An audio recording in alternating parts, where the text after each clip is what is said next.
그럼 지금부터 포럼의 주제 발표를 해주실 세 분의 발제자분들을 모시고 본론적인 내용을 함께 나눠보겠습니다. 첫 번째 순서로 대구대학교 사회적경제지원단 이승희 실장께서 포스트 코로나 소셜벤처 인큐베이팅 과제에 대해 발표해 주시겠습니다. 안녕하십니까.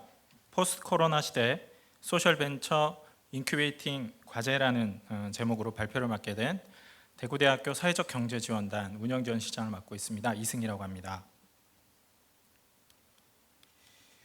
2020년 우리는 코로나19라는 미중유의 상황을 겪고 있습니다.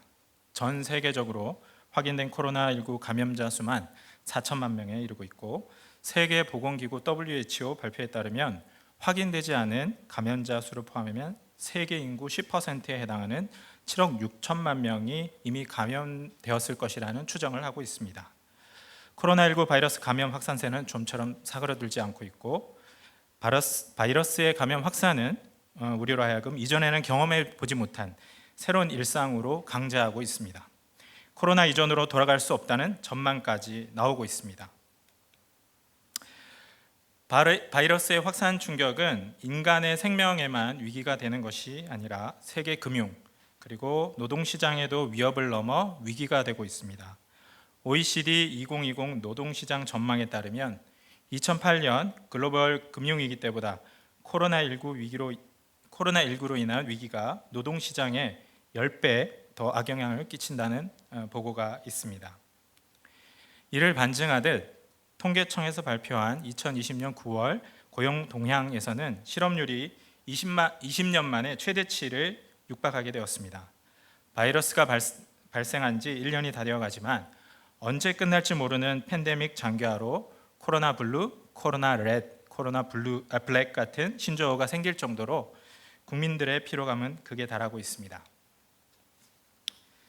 코로나19로 인해 바뀐 일상과 소비 패턴은 기업 비즈니스에도 변화를 강제하게 되었습니다. 모 항공사가 사람이 아닌 화물 운송으로 발빠르게 전환하여 흑자를 달성한 사례는 익히 알려져 있습니다. 일본에서도 택시 업계가 승객이 아닌 음식 배달로 전환한 사례가 언론을 통해 알려졌습니다. 다만 사업 기반이 아직 성숙하지 않은 스타트업에게는 이러한 변화가 치명적인 위협이 되고 있습니다. 본격적인 사업을 시작해 보기도 전에 비즈니스 모델 자체를 바꿔야 하는 기업이 있는가 하면 오프라인 베이스의 기업의 경우 급격한 매출 감소로 인해 생존하느냐 마느냐 하는 위기에 직면하게 되었습니다. 2020년 대구 경북 사회적 기업가 육성 사업 71개 창업팀 중 약 50%에 해당하는 35개 기업이 코로나19로 인한 매출 감소를 겪고 있다는 응답을 하였습니다. 그리고 확인 가능한 피해액만 7억 원 가까이 된다는 설문 결과가 있습니다. 아직 법인 설립이 되지 않은 기업의 피해까지 생각하면 대다수의 창업팀이 직간접적인 어려움에 직면해 있다고 볼 수 있겠습니다. 다만 사회 인식에 있어서는 긍정적인 변화와 신호들도 있습니다. 경제적인 가치를 우선시하던 사회 분위기가 사람, 공공성, 사회적 가치에 더욱 주목하게 되는 계기가 되었습니다. 경제적 가치와 사회적 가치를 동시에 추구하는 소셜 벤처의 입장에서는 새로운 기회장이 마련되었다고도 할 수 있습니다.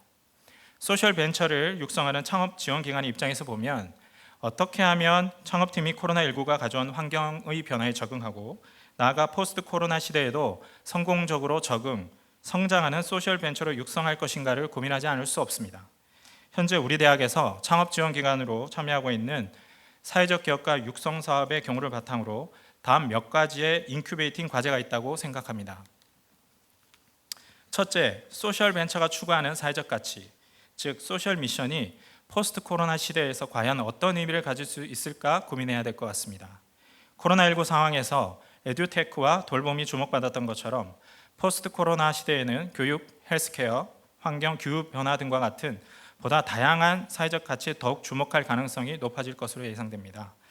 이러한 사회 수요와 소셜 벤처의 문제의식, 즉 소셜 미션이 어떻게 연결되느냐, 포스트 코로나 시대에 새로운 기준과 대안을 제시할 수 있느냐에 따라 비즈니스의 성장 여부도 결정될 것입니다. 둘째, 코로나19로 인해 온라인 플랫폼을 활용한 비대면 교육과 멘토링, 컨설팅이 인큐베이팅 과정에서 필수가 되었습니다. 바이러스의 감염 확산을 차단하는 측면에서 분명히 효과적인 방법이었고, 특히 경북과 같이 원거리를 이동해야 하는 어려움이 있는 지역에서는 분명 효과적인 방식이었습니다. 필요하고 분명한 장점이 있는 방식이지만 비대면 방식이 대면 방식에 비해 분명한 한계점이 있는 것도 분명합니다. 포스트 코로나 시대에도 비대면 방식은 여전히 유효할 것인데, 비대면 방식과 대면 방식이 어떻게 하면 시너지 효과를 낼 수 있을지 체계적인 교육, 멘토링 시스템을 고민해야 할 것입니다. 필요하다면 대구 경북 지원 네트워크 차원의 공동 온라인 교육, 멘토링 플랫폼 구축에 대한 고민도 필요할 것이라 생각합니다. 인큐베이팅 공간에 있어서도 이제 팀 단위의 사무 공간이 아닌 개인 집무실 형태의 공간도 필요하고, 화상회의를 진행할 수 있는 시스템 구비 공간도 필수가 되었습니다. 최근 정부가 온라인 화상회의의 인프라 구축 지원 사업을 진행하고 있는 것도 이러한 사회 변화에 대응하고자 추진하는 사업일 것입니다. 포스트 코로나 시대 인큐베이팅 공간에 대한 변화가 필요한 시점입니다. 코로나19로 인해 오프라인 중심의 판로를 가진 기업은 상당한 어려움을 겪었습니다. 온라인으로 판로를 전환하거나 구축하려는 기업을 인력이나 시스템이나 재정적으로 어떻게 지원할 것인가, 어떻게 자원을 연계할 것인가 깊이 고민해야 할 부분입니다. 특히 모바일에서의 판매 성과를 올릴 수 있는 지원이 필요할 것입니다. 또한 기술과 디지털에 기반한 사업 아이템을 가진 혁신적인 소셜 벤처를 발굴하는 데 더 노력을 해야 할 것입니다. 대구 경북 소셜 벤처 육성 사업에 참여하고 있는 창업팀 중 90% 이상은 교육, 문화예술, 제조업, 농업, 서비스업과 관련된 기업이고, 기술과 디지털에 기반한 기업은 아주 소수에 불과합니다. 포스트 코로나 시대에는 우리의 일상과 접목한 다양한 기술을 가진 소셜 벤처를 발굴해야 하고, 이를 위해서는 인큐베이팅 기관에서 R&D, 기술 사업화와 같은 분야에서 노하우가 있어야 할 것입니다. 에듀테크를 기반으로 하는 에누마 같은 소셜 벤처는 코로나19 상황에서 오히려 시장에서 주목받는 계기가 된 것처럼 기술과 디지털의 접목이 중요하게 되었습니다.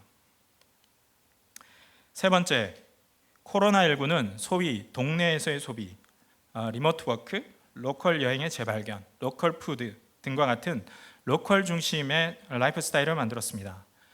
로컬과 어떻게 연계하고 로컬에서 어떻게 살아남을 것인가를 인큐베이팅 과정에서부터 고민해야 할 시기입니다. 소비자의 요구에 부합하는 로컬과 연계한 사업 아이템, 컨텐츠 개발, 지역의 다양한 주체와의 연대와 협력이 필요할 것입니다. 특별히 지역의 다양한 소셜 벤처들이 연대 협력할 수 있는 지원 방법, 지원 시책이 더 중요해졌습니다. 마지막으로 코로나 블루, 코로나 레드, 블랙과 같이 스트레스가 일상이 되어버린 지금 소셜 벤처 대표자와 종사자에 대한 심리 상담 지원도 필요해졌습니다. 포스트 코로나 시대 새로운 일상과 기준에 따라 인간이 변화에 적응하려고, 기업이 변화에 적응하려고 노력하는 만큼 이로 인해 신체적, 정신적 스트레스를 더 받을 수밖에 없기 때문입니다. 최근 4년 반 동안 우울증 환자가 지속적으로 늘어났고, 특히 코로나19 유행으로 인해 우울증 진료비가 올해 폭발적으로 증가했다는 사실에서도 소셜벤처 종사자에 대한 심리 상담 지원이 얼마나 필요한지를 보여주고 있다고 할 수 있습니다. 포스트 코로나 시대에도 이 문제는 지속될 것이라 충분히 예측할 수 있습니다.